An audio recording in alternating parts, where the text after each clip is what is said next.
Salomón Jara, del Grupo Parlamentario de Morena, para presentar un proyecto de ley general para el derecho a la alimentación y a la soberanía alimentaria. Muchas gracias, señor presidente. Con el permiso de todos ustedes, me es grato presentar ante ustedes la iniciativa de la Ley General de Derecho a la Alimentación y la Soberanía Alimentaria. Afortunadamente fui parte de la 61ª legislatura cuando se aprobó la reforma constitucional que adiciona a ambos párrafos del artículo 4º y a la fracción 20ª del artículo 27 de nuestra Carta Magna. La reforma es muy enfática al reconocer este derecho. Toda persona tiene derecho a la alimentación adecuada para su bienestar y su desarrollo físico, emocional e intelectual. El Estado lo garantizará. Y por otra parte, el desarrollo rural integral y sustentable tendrá entre sus fines que el Estado garantice el abasto suficiente y oportuno de los alimentos básicos que la ley establezca. Cuando aprobamos esta reforma, pusimos fin a 17 años de debate legislativo, a más de 40 iniciativas en un constante ir y venir de dictámenes entre ambas cámaras, pero sobre todo porque con su promulgación pudimos, después de varias décadas de neoliberalismo legislativo, establecer nuevas y sustanciales atribuciones para el Estado. Ahí se establece que el Estado garantizará este derecho a la alimentación. Lamento que después de 7 años de su promulgación, este derecho siga sin aplicación por la carencia de su ley reglamentaria hasta el día de hoy. Por ello, quiero insistir en la presente aprobación de esta iniciativa. Para respaldar esta urgencia, permítame mencionar algunos datos de la difícil situación alimentaria que se vive en el país y deshacer con ello el mito de que somos una gran potencia alimentaria. Si bien el saldo en la balanza se ha tornado positivo en los últimos años, eso no trae beneficios para la población si no tenemos una adecuada aplicación del derecho a la alimentación. Solo para anotar los datos más relevantes.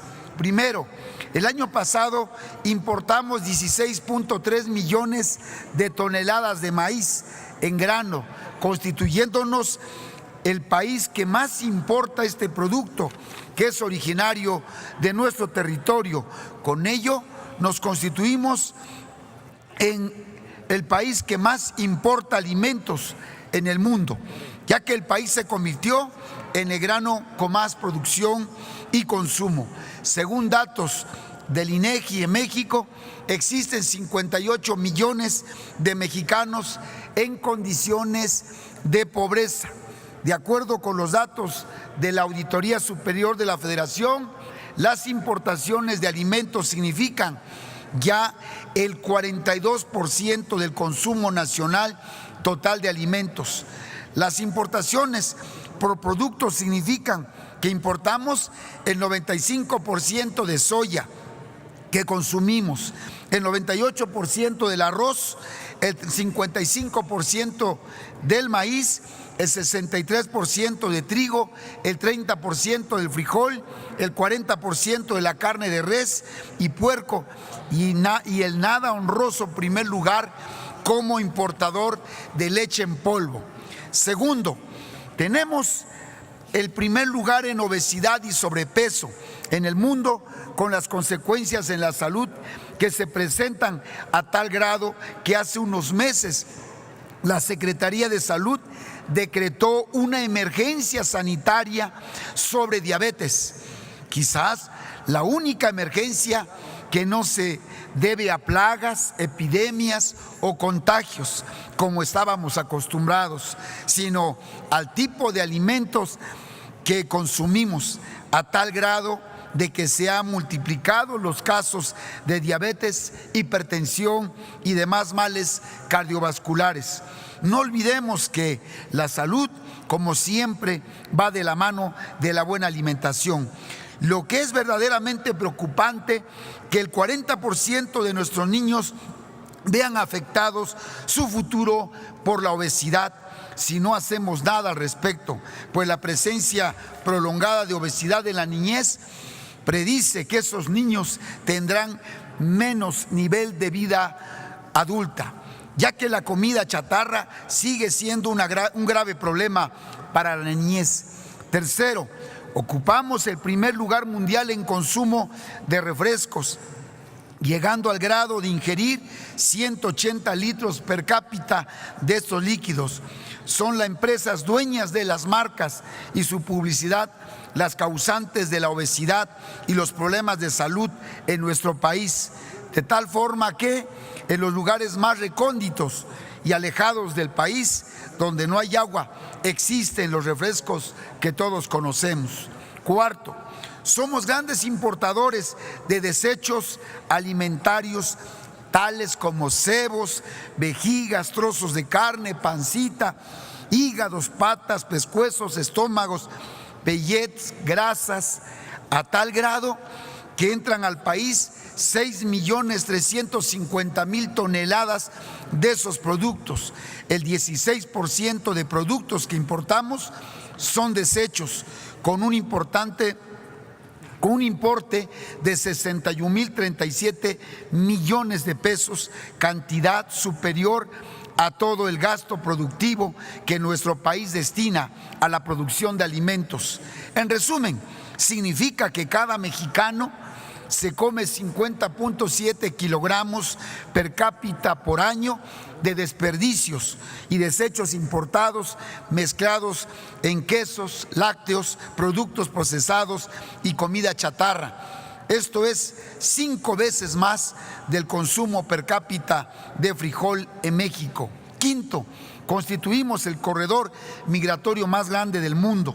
Sexto, según los indicadores de pobreza alimentaria en México, tenemos casi el doble del porcentaje mundial, mientras que en el mundo, según la FAO, 1 de cada 7 habitantes del planeta padecen hambre, 14.28%. En México, 1 de cada 4 mexicanos, o sea, el 23.6% de la población.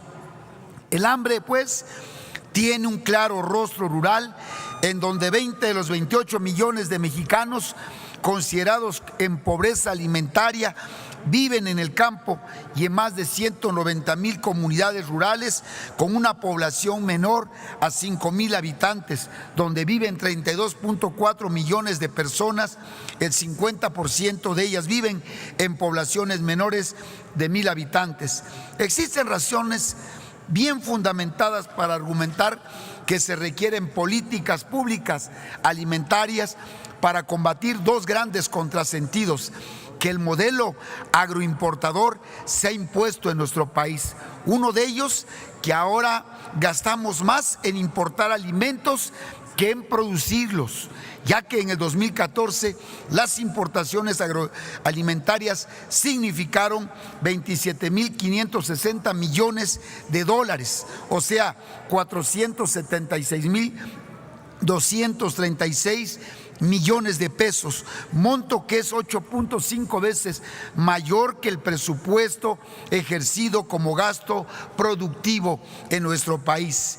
Y lo otro, es una gran aberración que siendo el campo en donde se producen los alimentos, sea ahí donde se concentre el 80% de la población con hambre. Entre las principales características que tendrá la ley, solo quiero señalar algunas importantes. La iniciativa considera los principales acuerdos y consideraciones sobre el derecho a la alimentación que se ha tomado en la FAO, así como en el Parlatino, en el Frente Parlamentario contra el Hambre, capítulo México, y el Frente para América Latina y el Caribe, tales cómo establecer un derecho progresivo, definir los principios de este derecho como la universalidad, la igualdad y la no discriminación, entre otros. La legislación también va acorde a la conversión que tuvimos en México, las llamadas garantías individuales, hacia un esquema de derechos que se reflejó en la Constitución de nuestro país.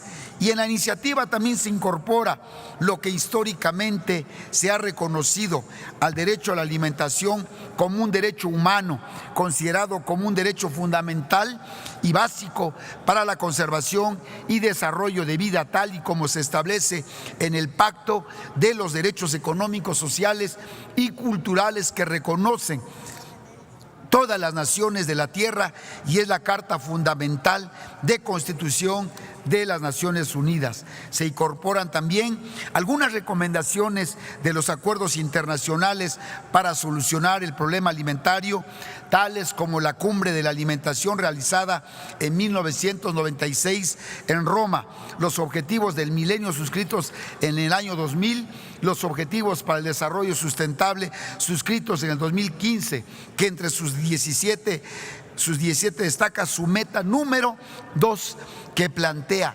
erradicar el hambre el año 2030. Fue ahí donde precisamente se destaca que se desperdician en el mundo el 30% de los alimentos. Por eso el Papa Francisco expresó: en el mundo hay suficientes alimentos, pero no todos comen.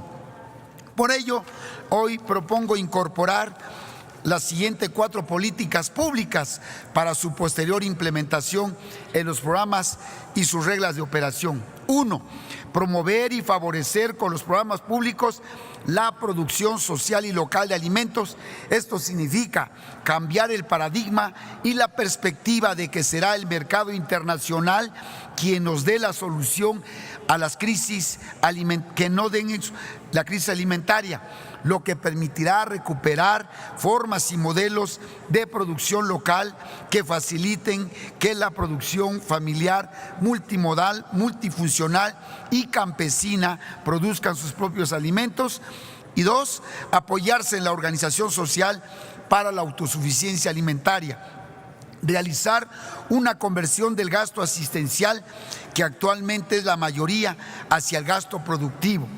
4, fortalecer la coordinación de políticas, programas y acciones institucionales, lo que permitirá avanzar en la construcción de una profunda reforma institucional. La iniciativa propone quitar el carácter clientelar a los programas alimentarios. Caracteriza como delito el uso electoral de los programas públicos y penaliza a los funcionarios que realicen un uso político de una carencia como el hambre. La iniciativa también limita a los funcionarios de programas sociales para postularse a puestos de elección popular hasta ver pasar un periodo de 3 años. Quiero concluir, señor presidente, y una disculpa, es muy importante esta ley. Quiero solicitarle, señor presidente, que pueda incorporarse en el diario de los debates todo lo que hoy presento como iniciativa. Muchas gracias a todos.